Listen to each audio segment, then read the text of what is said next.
Hello, everyone. I'm Dr. Eric Greenberg. I'm the president and founder of the Institute for Religious Tolerance, Peace, and Justice. You'll find us at irtpj.org on the internet and other various related social media presences. Today is, let's see, what's today? Today's May 20th, 2022, and I wanted to come on and talk with you a little bit about the upcoming event this Sunday. Sunday, May 22nd, 2022, we are holding the 7th annual Interfaith Solidarity March. This is an event that we've been producing for 7 years now. And in fact, during the pandemic, we went online. We took it as a virtual event, if you haven't heard about this. This is a citywide event in Los Angeles, but we're also connected with other marches across the world. We are part of the coalition called the Interfaith March for Peace and Justice. Sometimes we call it IMPJ. I know there's a lot of alphabet soup going on here. There's the IRTPJ, the IMPJ. You know, if you know us and the work we do, you'll begin to get those straight. But the IMPJ, the Interfaith March for Peace and Justice, is an international coalition of interfaith marches going on all around the world. We happen to be the lead organization of that coalition. I'm very proud of that.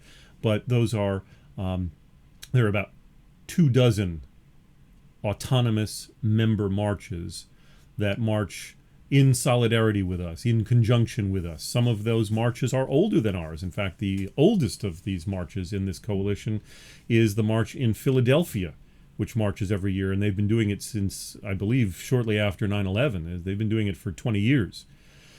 And they are, I guess you would say, the elder statesman, the elder sibling of our tribe of interfaith marches. But in 2017, our friend Greg Davis, who is in Columbus, Ohio, he started this coalition, pulling together other marches that already exist and that have been marching for a while.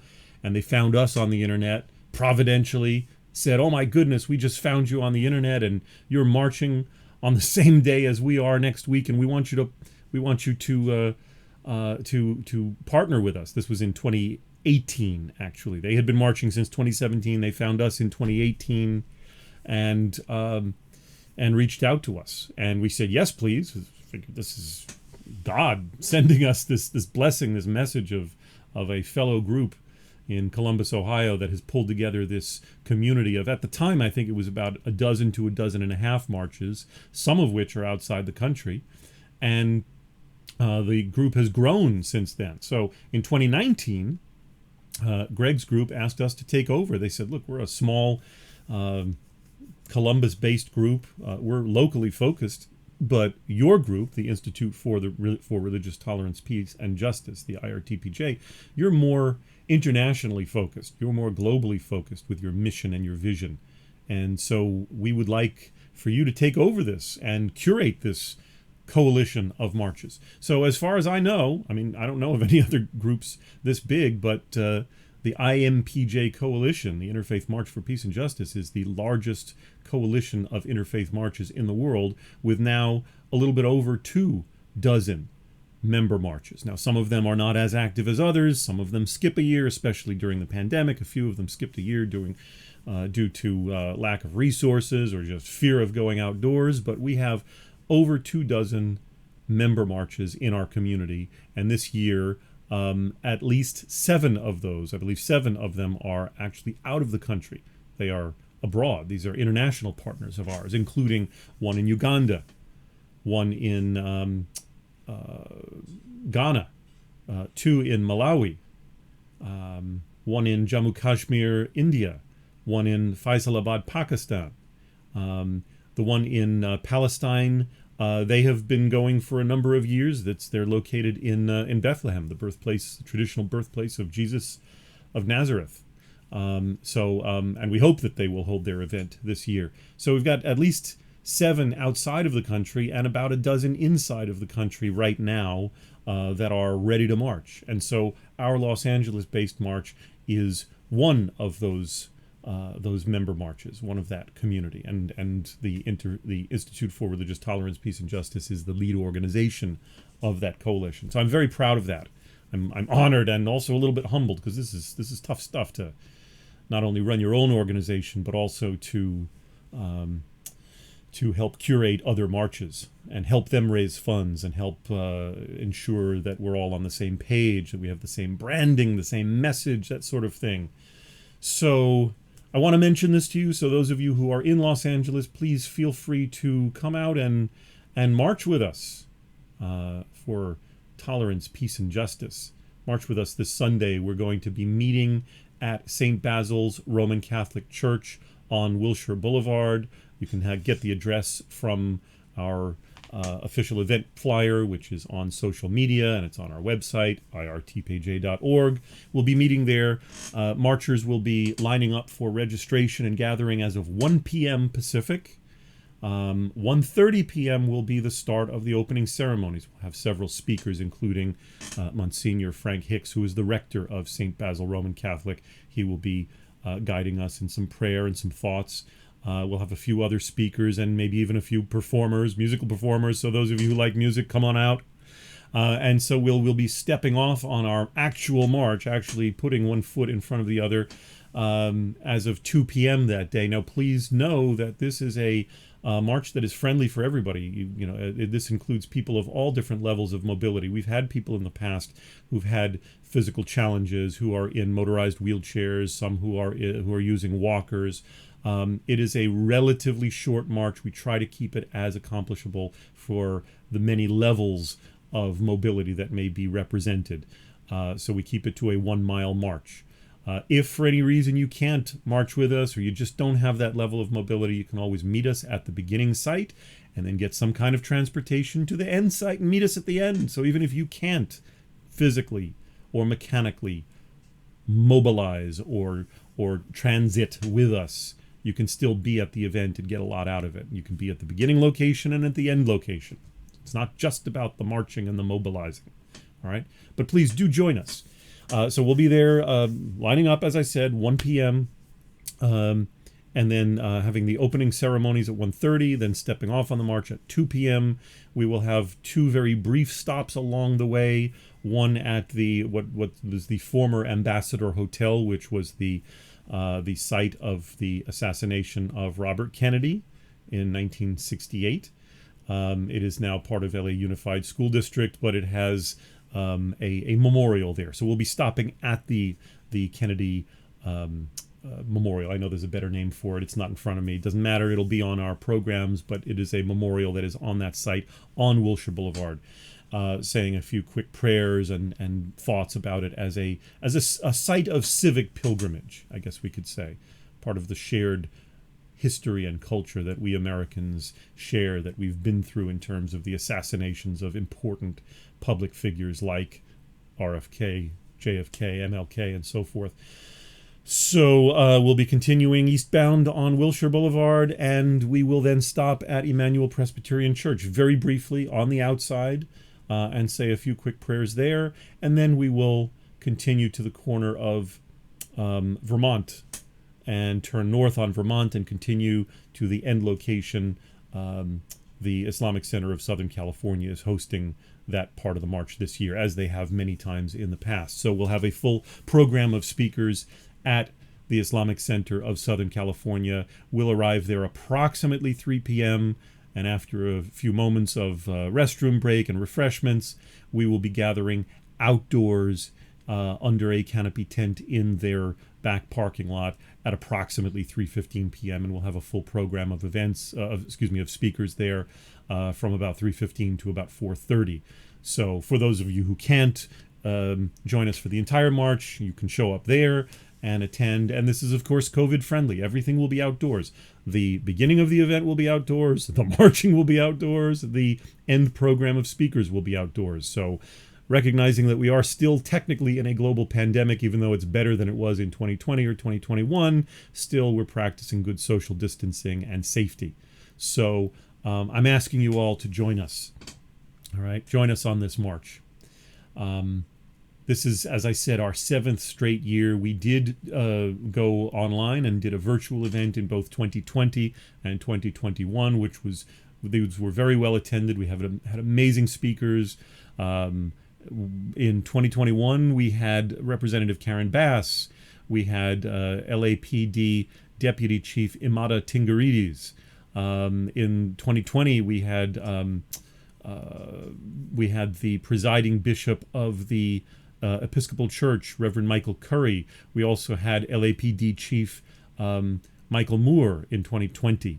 So we've had some amazing speakers, religious leaders, public leaders, civic leaders, and we're still going to have some amazing people this year as well.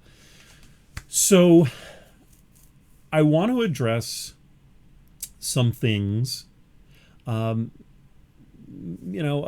the question of why do we do this? Why do we even march for something like this? What's the purpose of something like this? Why do we need to do this? So I'll say a few words about it right here, but I want to maybe what I'll do is I will record a separate video. So for those of you who are not entirely convinced of the importance of an event like this, I will put that separately. So we'll speak to those folks who are a little bit skeptical, a little bit cynical about this sort of thing. We'll say that separately.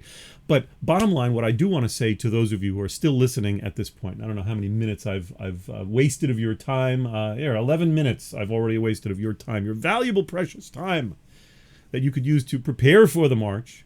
What I do want to say is that there are a number of reasons why an event like this is important. Some people might be thinking, gosh,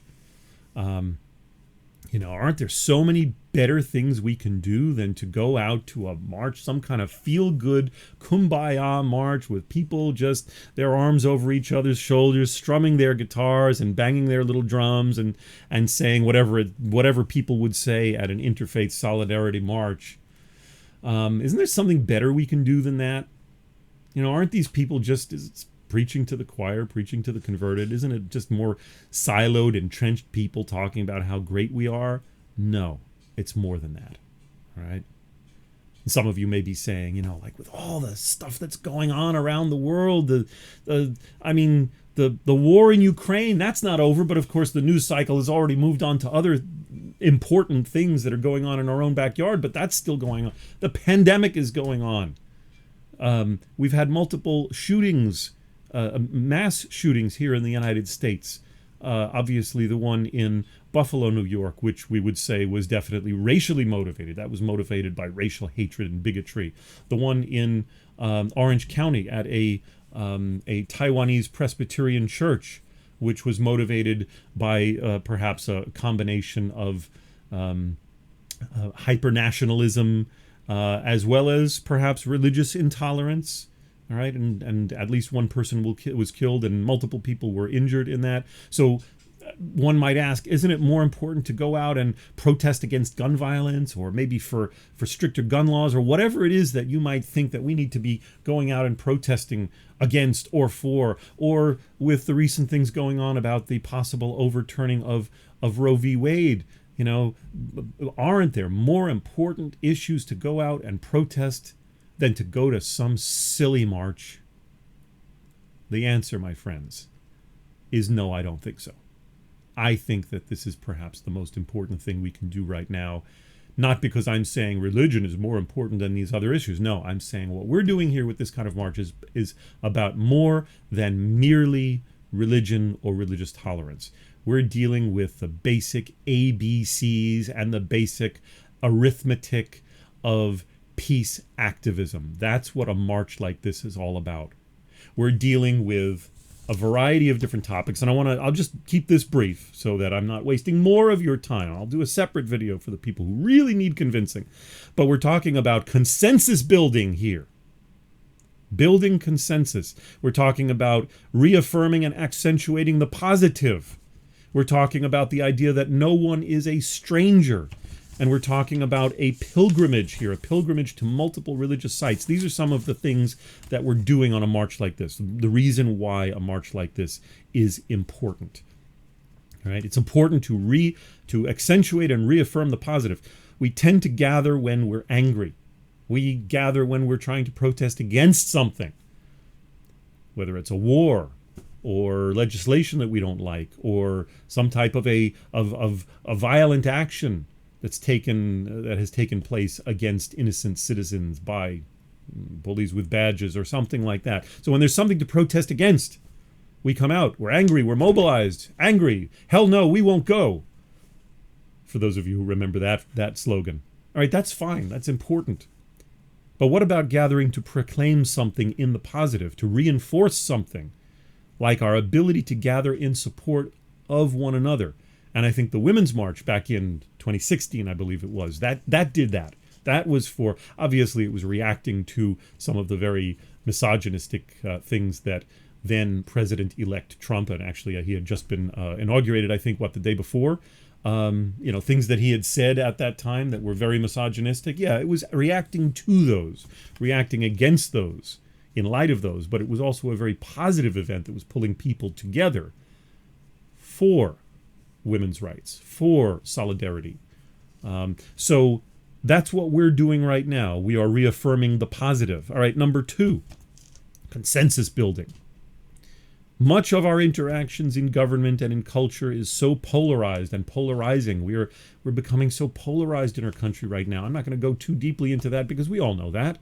We all know how polarized we have become. Often people have mentioned that it's almost like we've got 2 different nations, two different cultures right now. We talk about culture wars. This kind of march emphasizes the need for, and our ability to build consensus, to keep in mind the needs of the other, rather than just shouting people down and focusing on majority rule. All right, democracy is certainly better than tyranny. I will say that. But one of the dangers of democracy, one of the pitfalls, the obstacles, the opportunities for growth with democracy is that all you need is a simple majority. Just one person more than the other side. And everyone else feels silenced, marginalized, dominated, bullied, oppressed. If we focus on building a consensus where as many people as possible have come to a compromise or have come to understand the unique lived experiences of the other so that they can craft positions, legislation, and solutions that support the other with a capital O, as another entity outside of ourselves, legislation and solutions that support the other as well as themselves, then we are getting somewhere. So much of warfare, division, and hatred is built upon lack of understanding of the other with a capital O, and an assumption that the other is trying to harm us, is trying to destroy us, or has nothing in common with us. All right? So we're focusing on consensus building with a march like this, teaching people, reminding people how to build consensus. All right? Item number 3. So we had accentuating the positive. 2, consensus building. Number 3, the idea that no one is a stranger. A march like this seeks to collapse the distance between us and our fellows, our neighbors, so that there are fewer strangers. A stranger is a friend that you haven't met yet. That's what I've always heard, and I like that. A march like this helps remind us that we have friends in other quarters, in other religions, people we can rely upon in cases of disaster or tragedy.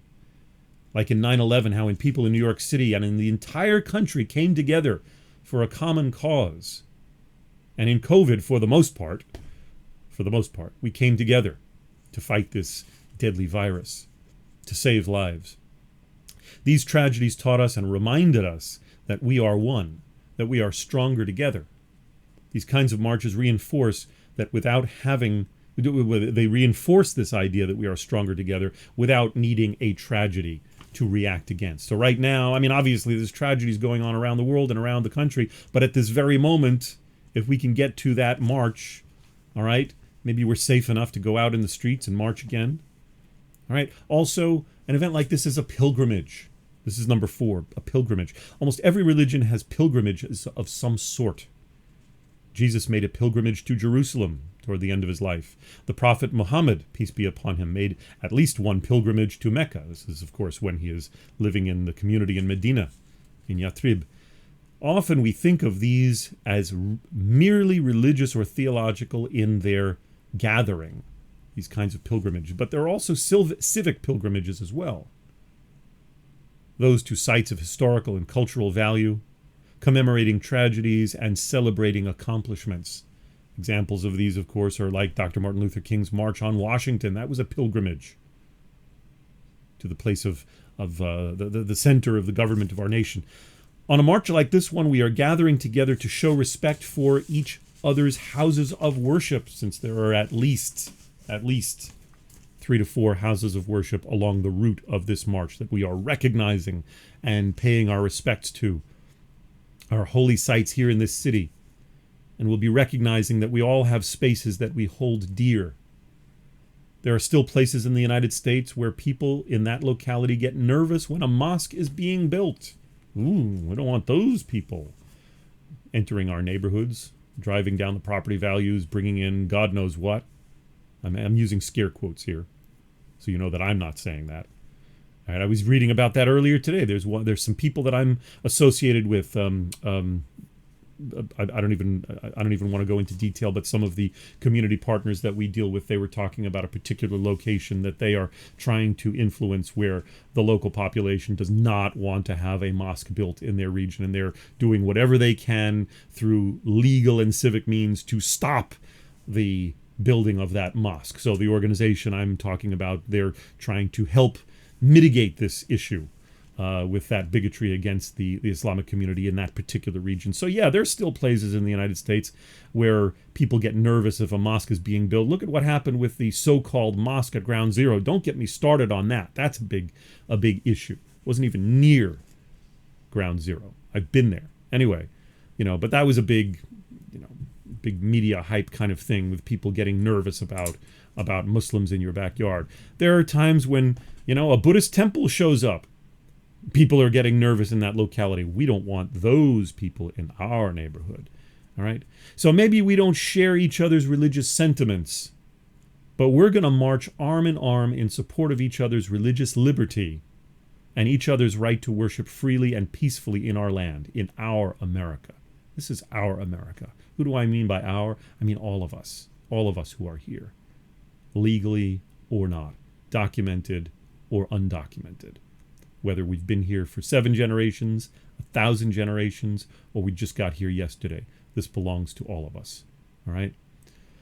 So in light of the war in Ukraine, in light of the increase in anti-Semitism, the face of gun violence or any violence, racially or religiously motivated hatred, police brutality and government overreach against unarmed civilians, African Americans, or against protesters, or in the face of what many of us might consider government overreach and the infringement of personal rights, the right to bodily autonomy, women's rights to their own bodies, how can these kinds of marches help? Well, bottom line is we're building an infrastructure, so that when we disagree on issues with our friends, our fellows, erstwhile strangers, people who are no longer strangers, we are not seeing the person next to us as an adversary, an enemy, a stranger, an oppressor, someone whose ideological side has won out and has oppressed us because we have one less vote than they, but rather a friend with a different opinion. Someone who will listen to my personal lived experiences, our personal lived experiences, and try to understand why I feel the way I do and my personal life story, and they will take this into account when voting, and they will stand with me when bigots try to assail me, and they will have my back when I have no food or have no income, or if I am stricken with illness or tragedy. The stranger next to me will not be a stranger, but will be a friend who has my back. That's why we march. That's why a simple march for interfaith and interreligious solidarity, for freedom of religion, philosophy, and creed, and this includes even no religion, is so important. Crucial, even. Crucial. All right? So, once again, I've wasted 24 minutes of your time. Thanks for listening so far. Be there with us on Sunday, May 22nd, if you can. All right? This is an important march, and I hope that I have conveyed to you the importance of coming out and marching with us. I hope that I have prevailed upon you. I hope that I have shared with you my passion, my vision for why we're doing this every year, even during the pandemic when we took it virtually. Why are we doing this? This is why we do this. All right? So come and join us. Be blessed, be well, be safe, and we will see you soon.